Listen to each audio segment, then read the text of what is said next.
beredar di masyarakat itu informasi dari ini, dari itu. Kejadian yang sebenarnya bagaimana? Kejadian yang sebenarnya kita tunggu.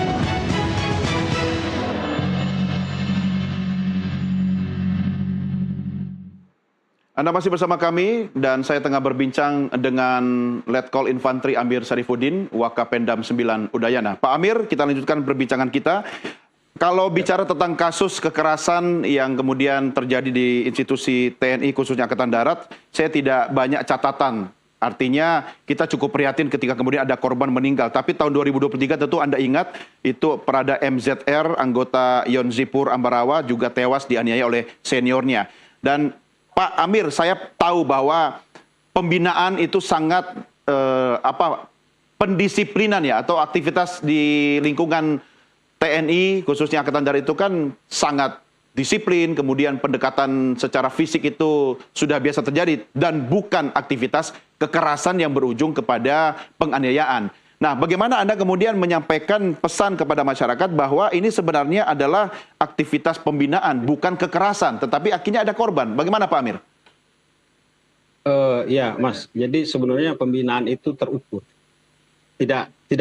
Tidak main hakim sendiri atau tidak brutal. Jadi terukur. Dan itu pun harusnya ada pengawasan, ada pendampingan, ada termasuk kita harusnya pembinaan itu lebih kedepankan sisi kemanusiaan. Karena yang kita hadapi itu adalah generasi-generasi yang nanti akan menggantikan kita. Ya, ketika pembinaan atau pendisiplinan itu dilakukan, tentu kan tidak brutal dan pasti ada yang mengawasi, Pak ya. Nah, kalau sampai masih ada yang mengawasi tetapi kemudian jatuh korban, apakah ini kecolongan atau yang harusnya mengawasi malah ikut dalam aktivitas penganiayaan, Pak? Nah, itu kembali lagi ke pertanggungjawaban. Maka yang tertua atau yang saat itu melakukan pembinaan tapi tidak terukur, dia harus bertanggung jawab terhadap apa yang dia lakukan. Sampai level di mana, Pak, tanggung jawab itu kemudian harus diemban? Sebenarnya gini, Mas, semua itu memiliki tanggung jawab. Artinya gini, satu angkatan dia harus pembinaan juga sama satu angkatan. Karena pada saat dia melihat rekannya itu berbuat tidak baik, maka dia harus menegur, dia harus mengingatkan. Atasannya juga begitu, pimpinannya juga begitu. Jadi kita secara memang semua harus dibuat begitu. Jangan sampai satu orang berbuat pembiaran mengakibatkan kita punya nama institusi jadi tidak baik. Ya, Pak Amir, aktivitas penganiayaan itu berlangsung di lingkungan markas, di luar markas, atau di mana, Pak? Itu yang mungkin diduga mungkin.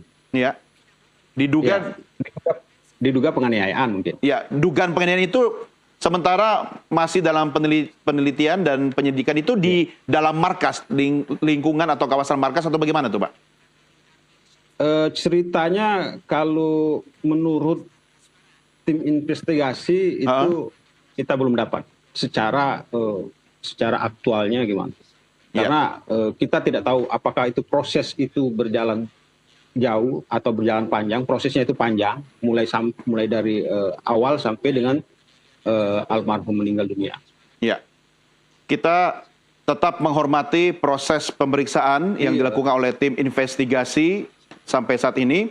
Tetapi yang menjadi pertanyaan juga, Pak, yang mungkin bukan kapasitas Bapak menjawab, tetapi saya minta mungkin perspektif Bapak terhadap korban ini mengalami ginjal pecah dan paru-paru bocor. Mungkin dalam bayangan kita aktivitas kekerasan fisik itu sangat keras sekali sehingga berdampak pada dua organ vital itu mengalami kebocoran dan juga pecah. Apa yang bisa Anda sampaikan, Pak?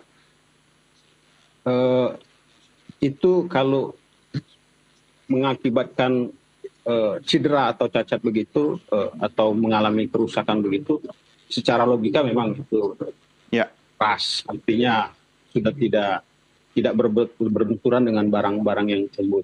Tetapi proses itu tidak langsung muncul. Proses itu bisa saja mungkin dari awal kejadian sudah ada mungkin. Ada akumulasi begitu, Pak ya? Akumulasi.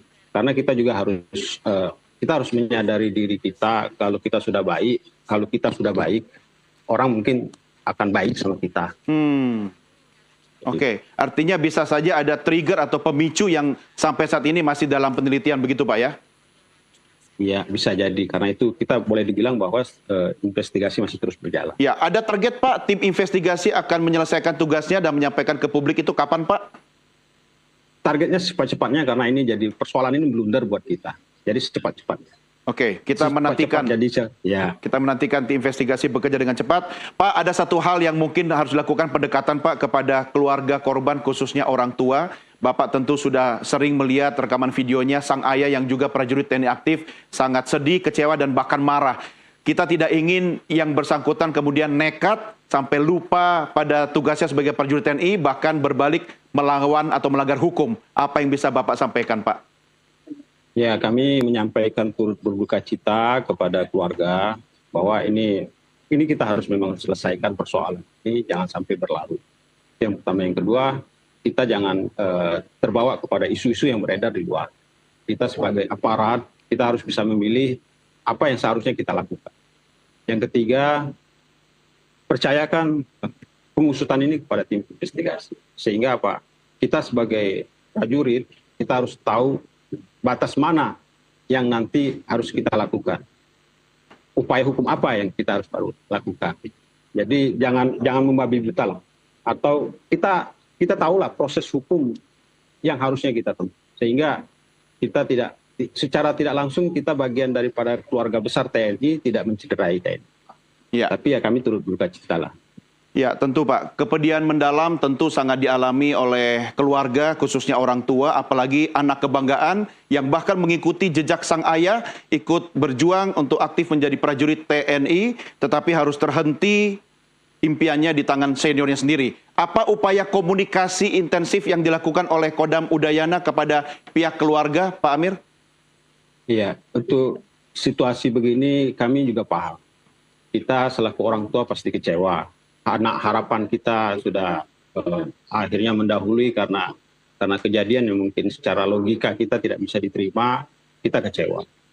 Tetapi dari institusi sendiri sudah mengutus orang untuk menyampaikan turut berduka cita, dan dari Bapak pimpinan kami, Pangdam juga menekankan untuk kasus ini dikawal, terus tolong difasilitasi keluarga untuk pemakamannya. Oke, baik. Terakhir Pak Amir, apa yang bisa Anda sampaikan kepada masyarakat bahwa pihak Kodam 9 Udayana tentu memiliki integritas dan komitmen untuk mengusut tuntas kasus ini dalam waktu secepat-cepatnya. Apa yang bisa Anda sampaikan, Pak? Oke, saya berharap kepada masyarakat, tolong kita hormati tim yang telah dibentuk, investigasi yang telah dibentuk, biarkan mereka bekerja. Jangan kita menyebarkan isu-isu yang provokatif. Ya. Sehingga persoalan mendasar itu malah melebar ke tempat lain. Mari kita kembali ke persoalan mendasar. Kita hormati mereka. Nanti ada waktunya, nanti selesai tim investigasi dia akan sampaikan. Ya, baik. Wakil Kepala Penerangan Kodam 9 Udayana, Letnan Kolonel Infantri Amir Sarifuddin. Pak Amir, terima kasih sudah berbincang bersama kami. Terima kasih, selamat malam, Mas. Pak Amir. Selamat malam, Mas. Baik, pemirsa, demikian diskusi kami saat ini. Jangan kemana-mana, kami masih akan kembali dengan beragam berita atau diskusi lainnya. Tetap bersama kami.